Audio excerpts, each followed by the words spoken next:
Hi friends, नमस्कार, जय जगन्नाथ। मु संध्या आपण मानक स्वागत करुच्ची मोर आउ गोटे नुआ ब्लॉग को। तो आज ब्लॉग रे आज वीडियो रे मोर अच्छी आम घर पाखरे थिबा दोलगोविंद मंदिर र 25टा होउची। तो से सब वीडियो मु आपण मानक संगे शेयर करी। तो चलतु देखिबा मंदिर किपरि सजा हेची आउ कलश यात्रा होउची आ कौन कौन सब होउची।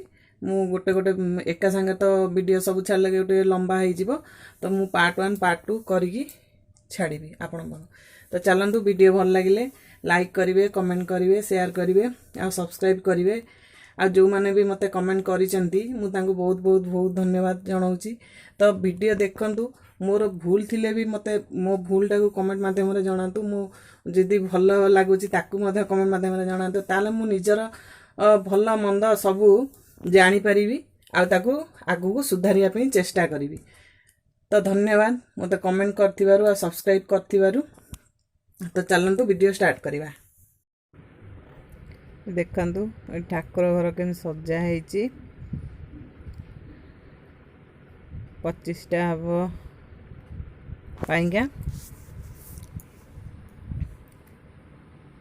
ये घर रो एंट्री एठी कलश सब रही। कलश यात्रा रे जीवा पाइंगा ता संगे पइड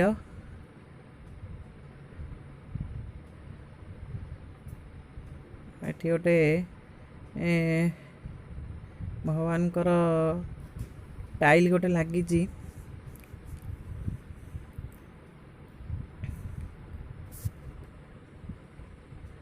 केते सुंदर हेची टाइलटा राधा कृष्णांकर।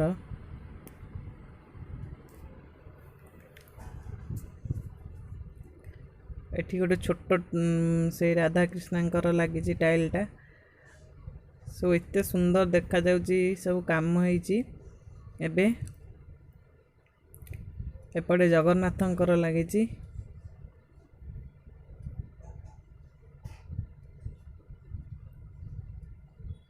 और एटा कबाटटा ठाकुरंकर घरर।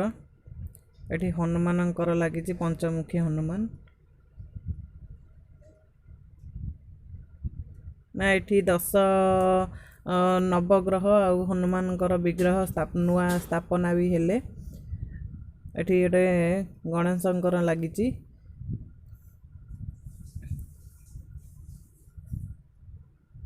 सब टाइली फिटिंग हेची बहुत फिनिशिंग रे बढ़िया सुंदर लगुची।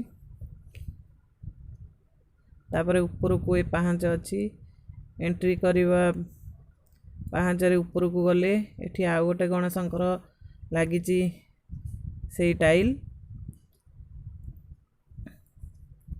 तापरे एठी दोलगोविंद मंडप रे स्थापना अच्छंती।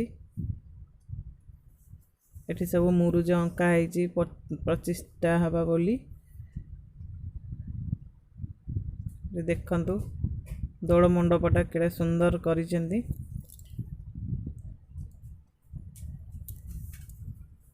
एबे नुआ काम करचंती। सब बहुत सुंदर लगुची। मूर्ति दोलगोविंद मूर्ति विराजमान अच्छंती ता देहरे।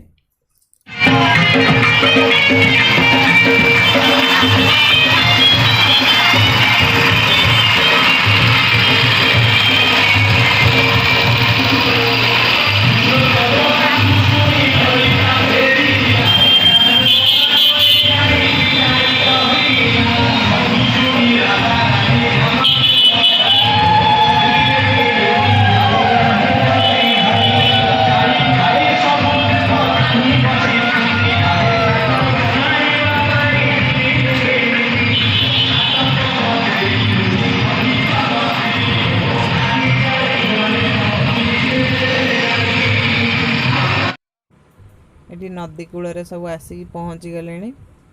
एबे नना सब अरेंजमेंट करुचंती पूजा करिया पई। सब सजड़ा सजड़ी करुचंती।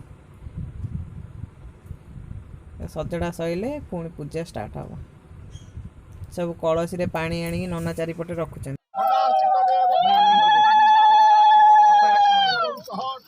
स्वाहा दीप स्वाहा दीपान्ते धूपान्ते प्रतियाचमन्नमसुदाः एषः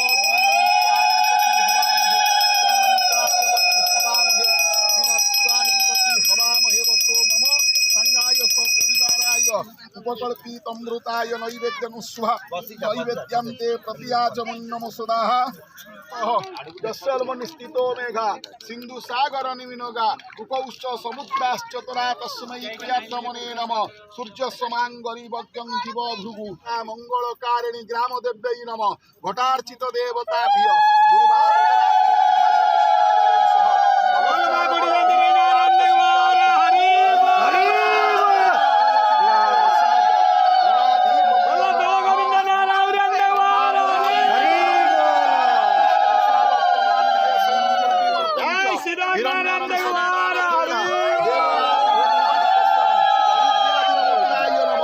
आदित्यनवग्राय गंधपुष्पै नमः देववाति भुवन्नानि पश्चनं संगाय सपरिवाराय उपकल्पितमृताय नैवेद्यं स्वाहा नैवेद्यं ते प्रतियाचमन्नमसुदा ब्रह्मा मुरारी त्रिपुरन्तकारी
सब छात